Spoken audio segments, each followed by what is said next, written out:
Looking for a great place to find a wide selection of clothes, rockabilly, steampunk, corsets, goth, and all the accessories to go with it? Check out Subculture Corsets at the Avenues Mall in Jacksonville, Florida. Or check out their website at subculturecorsets.com. And if you enter the code Cosmic Shenanigans, you'll save 10% at checkout. See you there. Welcome to Shenanigans Ensue with Mary Sangiovanni!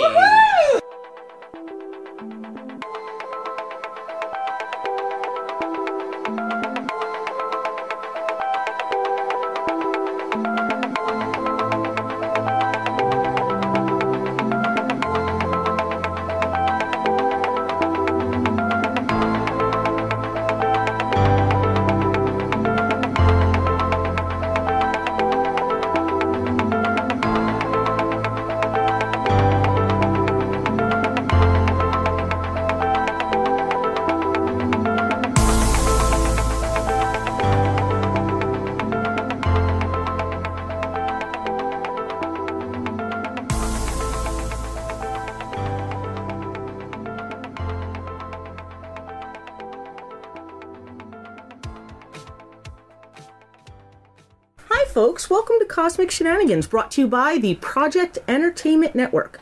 I'm Mary Sangiovanni, and I'm very excited to be talking with you about cosmic horror in all its glorious forms. This week, I actually have my very first ad. I'm really excited.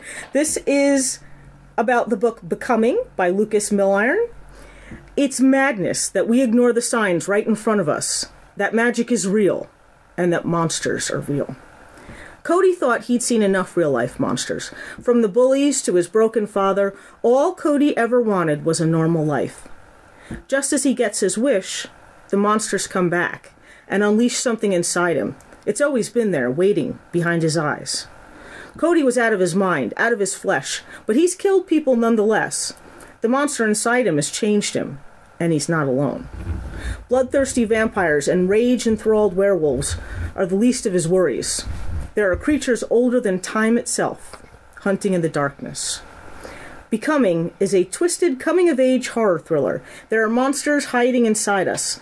After all, if you don't like the skin you're in, change it. Available exclusively on Amazon and Kindle. The Becoming by Lucas Milliron, and that's M-I-L-L-I-R-O-N. So, let's get to the topic that we're going to talk about today. I had mentioned in the last episode that we were going to talk about some of the precursors to cosmic horror and why I think that they are precursors to cosmic horror.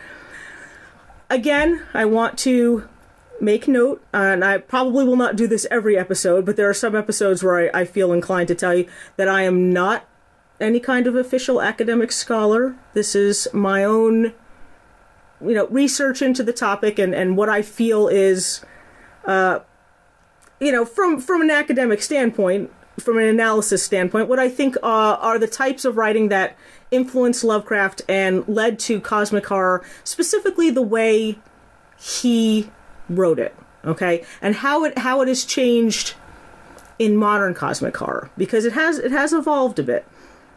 The first type of writing, if we go back, I want to say it's probably to the 1700s. The true academic scholars can correct me if I'm wrong in the date here, but if you look at Romanticism, the style of Romanticism in writing, the definition I found for it is that there is a quote, emphasis on intense emotion as authentic source of aesthetic experience, placing new emphasis on such emotions as apprehension, horror and terror, and awe, especially that experienced in confronting the new aesthetic categories of the sublimity and beauty of nature. That it focuses on intuition and emotion over rationalization. Now, at first that seems kind of contradictory, because we talked a little bit last week about how Lovecraft was pretty much a staunch atheist. He didn't believe in anything that was not material. So he didn't think that we even had souls. Now that doesn't necessarily mean that he didn't believe in some concept of spirit or God, but it wasn't so much that it was a non-corporal thing. He thought that even energy would dissipate when someone died, so that a soul would just sort of cease to be, if a soul even existed at all. The idea of a stream of writing that focuses on intuition and emotion over rationalization, I still feel fits the cosmic horror mold, in that despite what Lovecraft felt himself, his narrators and the characters in his stories are very much creatures of emotion, despite their rationalist backgrounds.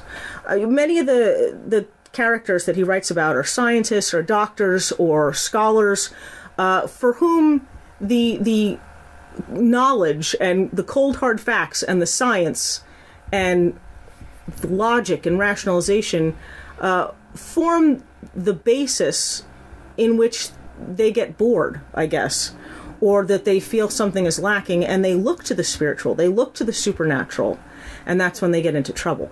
So there, and if you look at the definition, that it's the emotion like apprehension, horror, terror, and awe, when confronting something about like nature, that too, in a way, is sort of a cosmic horror thing, because you're looking at nature from Lovecraft's point of view.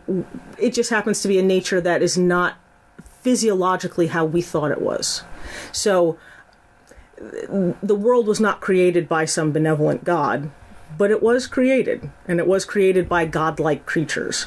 So there is a sort of appreciation of, well, I don't know if appreciation is the right word, but an awe of nature. It's just a horrific nature that we didn't think existed. Now, Romanticism, the reason I went as far back as Romanticism is because I feel that Romanticism does directly lead to the two streams of fiction that I think directly influence cosmic horror. The first one is science fantasy. Okay, science fiction now science fiction and science fantasy are not the same thing. Okay, science fiction as a genre was recognized as such in somewhere around 1926. It was with Hugo Gernsback's Amazing Stories. Okay, I think he was the first one to call that type of writing science fiction. That's different than science fantasy, and I found a differentiating statement made by Rod Serling of Twilight Zone. He claimed that when you're distinguishing between science fiction and fantasy, that science fiction is the improbable made possible. Science fantasy is the impossible made probable. As a combination of the two, science fantasy gives us a scientific veneer of realism to things that simply could not happen in the real world under any circumstances, where science fiction does not permit the existence of fantasy or supernatural elements. Science fantasy explicitly relies on them. So if we're going to break that down into, simpler English, essentially science fantasy uses elements of science fiction, primarily science or the extraterrestrial and planetary in many cases, but in a context of implausible science. So if you think of something like Lovecraft's The Reanimator, okay, or even Frankenstein, if we're looking at, by that definition, where the science is just not probable, okay? It's just not going to happen. But it is a pseudo-scientific framework which essentially sets up a fantasy story, which more times than not included horror elements. Okay, so if we're looking at science fantasy, we could look at people like Gertrude Barris Bennett, who lived from 1884 to 1948. So already we're seeing that the roots of cosmic horror go back prior to Lovecraft. They go back prior to the 1920s. She wrote pretty much from 1917 to 1923. Her real name was Frances Stevens. The reason she's important is because she is known as the woman who invented dark fantasy. I'd go so far as to suggest that she was a leading contributor of science fantasy stories during that time period. She wrote The Citadel of Fear in 1918. That's a lost world. Okay, so again, you have this idea of another place, another world, which is almost science fiction-y, except that that world does not exist or is inaccessible as far as our current science knows. So that's the fantasy element of it, okay? In 1919, she wrote The Heads of Cerberus. That's a dystopian novel. I would say that a lot of dystopia, steampunk, cyberpunk, all that kind of stuff, that sort of falls under science fantasy. So in 1920, she wrote Claimed. All right, now tell me this isn't a book that is totally made for me. Claimed appeared, I believe, in serial issues of Argosy. And it's a novel that is about a supernatural artifact that summons an ancient and powerful god to 20th century New Jersey. Tell me that's not like the perfect kind of, pre-Lovecraftian Lovecraft story. It sounds like something I would write. And it is also said that HPL emulated her earlier style and themes. So he was aware of her work, and I think incorporated some science fantasy elements to it, particularly the idea of other planets, other worlds, other dimensions, and the entities therefrom, okay? If you write science, and I think that too, it's also important to note that as writers, many of us write more than one genre, okay? We write horror, but we may also write science fiction and fantasy, or westerns, or young adult stuff, which is a different kind of writing in and of itself. But I think that if you do write more than one genre, you tend to sometimes blend those genres. And I think that naturally caused people to write something that could be developed as cosmic horror. Okay, when I first started writing, cosmic horror was explained to me as science fiction-y horror, was I think how it was put. It was a horror blending kind of thing, which honestly, when I first started writing, was what I was interested in doing. I had wanted to write fantasy and dark fantasy and dark science fiction, and I realized that cosmic horror is pretty much those things. So we have science fantasy. We also have weird fiction. Okay, now some people would arguably say that cosmic horror is weird fiction, that it's a subset of weird fiction. And that's probably very true. I do think that there are types of weird fiction that maybe don't encompass all of the elements that cosmic horror, or that Lovecraft specifically, when writing cosmic horror, would include. And we'll talk a little bit about some of those things. But weird fiction, if nothing else, weird fiction is a direct predecessor of cosmic horror, and is in fact what I believe Lovecraft considered his own writing. Weird Tales, which still exists today, Weird Tales was the primary publisher of cosmic horror and weird fiction. Its heyday, I would say, weird fiction, is the 1920s and 30s, but in doing some of this research, I found authors that I would consider weird fiction writers that go back at least as far as the mid-1800s, if not the early 1800s. Okay? Some of the more prominent writers of weird fiction would include Edgar Allan Poe, who we talked about a little bit last week, and his influence on Lovecraft. There's William Hope Hodgson, who wrote the Borderlands books, and I can't remember the guy's name. Ghost Pirates. The Ghost Pirates. The Carnacki books. There's Lord Dunsany. There's Clark Ashton Smith, who to me writes the quintessential dark fantasy.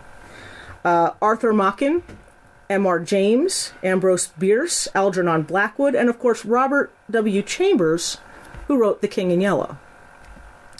All of these, I think, were either peers or predecessors or successors to Lovecraft, and there is a genuine feel of the elements of cosmic horror in all their works. Now, at some point in this podcast, I would like to tackle these writers specifically, and other writers that I come up with in this long list individually, and examine how their works either contributed to or continued the traditions of weird fiction and cosmic horror. But that would be way longer than anyone really wants to listen to me. So we're not going to do all of that today. What I would like to do is look at the definitive elements that typify weird fiction as a precursor to cosmic horror. And again, as I said, I do think cosmic horror is essentially a subset of weird fiction, or a type of weird fiction. Weird fiction, which later was called slipstream, and I think the first time that term was used was in July 1989, an issue of SFI, and it was Bruce Sterling that called it Slipstream.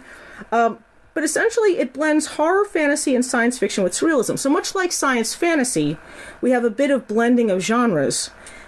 What weird fiction does is it adds an element of the fantastic or the surreal. And I think that it's fair to say that much of Lovecraft's work, perhaps not all of it, but much of it does have an element of the surreal to it. Particularly his dream cycle stories. There's a focus on feelings and emotions in the face of the strange, the uncomfortable, the horrific, or the terrifying. Dubbed the fiction of strangeness, it depicts intrusions of the surreal or the fantastic, including the supernatural, on the world as we know it. These stories range from ghost stories and tales of the occult to monster stories. Now, what I find relevant to cosmic horror is that in a lot of cases, there is a piecing together of knowledge of disparate people who each know a piece of the greater horrific story, and one or two characters who manage to puzzle together and come up with something that is significantly earth-shattering. Examples of this would be M.R. James, Casting the Runes, I think it's called, that short story. An example of where pieces of the story kind of come together to form this greater, oh my god, that's horrible picture. Another classic example would be The Great God Pan by Arthur Machen, where little elements of the story are told from different characters' points of view until at least one or two characters can kind of put it all together in this sort of horrific reveal of what's really going on in the bigger picture. Both of these stories also look at there's an element of the surreal, because I think anytime the supernatural is involved, there's an element of the surreal because it's a contradiction of real life. And there's, in a lot of cases, and particularly in one of the criticisms of Lovecraft that I have heard in modern times is that a lot of the narrators seem somewhat melodramatic. People are fainting and screaming and going mad. But the point, I think, of this is that there is a focus on the emotional reaction to the uncovering of these things. Lovecraft's own story, I believe it is, there are a couple of his stories, honestly, where there's sort of a gradual revealing of pieces of information from different characters. One of them, really, I guess, if you think about it, is the Dunwich Horror. Okay, that's a somewhat more simplified example, but that's an example of this, where there's this piecing together of ideas, which Lovecraft's belief of the supernatural tale was that it contained an atmosphere of dread, of outer unknown forces, as well as a suspension or defeat of those fixed laws of nature, which are our only safeguard against the assaults of chaos and the demons. That's what we talked about last week, that atmosphere of dread of outer unknown forces. In weird fiction, there are always outer unknown forces. Now, I would say that one of the primary distinctions between some weird fiction and Lovecraft, specifically cosmic horror, is the degree of indifference of the universe. Okay? I've heard it argued that Lovecraft's monsters, all right, these the elder gods, the old ones, and even some practitioners in the cults that are devoted to these ancient entities, are not so much evil as indifferent. Now, I think that can be argued. It depends on kind of your maybe your moral compass, or on, you know, how you feel about the ultimate fate of humanity, I guess. But there is certainly a more indifferent attitude, an indifference toward life and the preservation of life in cosmic horror. Wilbur Whateley, okay, in the Dunwich Horror, is not so much an evil being as maybe completely indifferent to what he and his grandfather are doing or causing to happen in the world, in this world, because they're so focused on another world. They're so focused on the worlds beyond this one. In a lot of weird fiction, I think there are to varying degrees levels of indifference and levels of outright hostility. It would be you'd really have to pick through story to determine whether or not certain actions are evil. Like Helen Vaughn in The Great God Pan. Is she an evil person, or is she simply a self-serving person? Okay, but I do feel that in weird fiction there is more of a focus on the hostile than on the indifferent. However, there are so many elements that line up perfectly with weird fiction naturally evolving into cosmic horror, okay?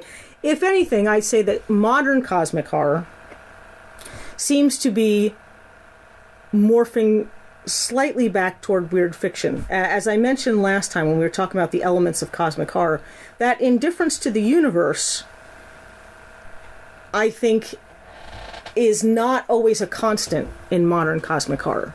It is often, okay? There's usually, if we look at True Detective, if we look at Laird Barron's work, okay, or Thomas Ligotti, okay, there is a characteristic nihilist approach to why we're even here, okay? But I do think that and that's one of those, I think, one of those themes that will keep coming up when we discuss cosmic horror, is that I think that a lot of modern cosmic horror, maybe, tends to look at whether or not we really are that insignificant. And even if we are, the characters tend to want to be more than that, okay? Not necessarily for selfish reasons, but for altruistic reasons. So essentially, if we look at cosmic horror overall, I think that basically, to sum it up, science fantasy and weird fiction directly influence cosmic horror. And I think cosmic horror now directly influences weird fiction in a broader sense, okay? That I think there is maybe not specifically in terms of practitioners, maybe it's only academics who really could, put a finer point on the differences between cosmic horror and weird fiction, but there is definitely cross-influence there. So I think it's important to recognize those things, and that a lot of cosmic horror and weird fiction are those terms would be interchangeable for a lot of the work that's there. So now what I'd like to talk about, because we're getting close to my time limit here, what I'd like to talk about next week is maybe some of the practitioners that I mentioned before. We'll maybe look at one or two of them and how their work fits into the cosmic horror mold. And what I'd like to essentially do maybe is take a classic work or a classic writer and maybe a more modern writer and compare the two and see how cosmic horror has evolved.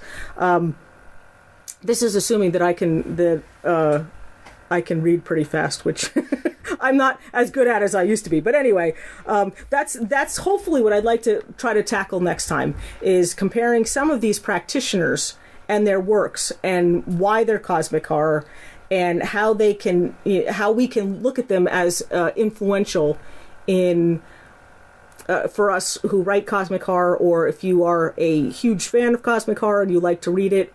These are definitely some people that if you have not read them, you should. Okay? So once again, I will read the ad because I'm delighted to have an ad. So thank you again to Lucas Milliron for letting us promote his book, The Becoming. It's madness that we ignore the signs right in front of us, that magic is real and that monsters are real. See, this is like we were talking about. This is weird fiction right here. Cody thought he'd seen enough real-life monsters. From the bullies to his broken father, all Cody ever wanted was a normal life. But we have this intrusion of the supernatural. Just as he gets his wish, the monsters come back and unleash something inside him. It's always been there, waiting behind his eyes. Cody was out of his mind, out of his flesh, but he's killed people nonetheless. The monster inside him has changed him, and he's not alone. Bloodthirsty vampires and rage-enthralled werewolves are the least of his worries. There are creatures older than time itself, but bam! Hunting in the darkness. This delights me. Becoming is a twisted coming-of-age horror thriller. There are monsters hiding inside us. After all, if you don't like the skin you're in, change it. Available exclusively on Amazon and Kindle. The Becoming by Lucas Milliron. And again, that's Milliron. Then the book is The Becoming. Okay, so thanks to Dave Thomas, by the way, who is an awesome engineer. He's sitting here across from me. He's handling all the technical aspects of the show. If you want to show your appreciation for us, particularly for Dave, check out the at Meteor Notes channel on Twitch. Now, correct me if I'm wrong, Dave. It's twitch.tv/Meteor Notes, right? Yes. Dave is confirming that that is the case. It's twitch.tv/Meteor Notes. And on this channel, Dave plays video games. He makes snarky commentary. It's delightful. So go forth and watch it. If you would like to advertise on Cosmic Shenanigans, you can send an email to armandrosamilia at gmail.com. That's ARMANDROSAMILIA at gmail.com.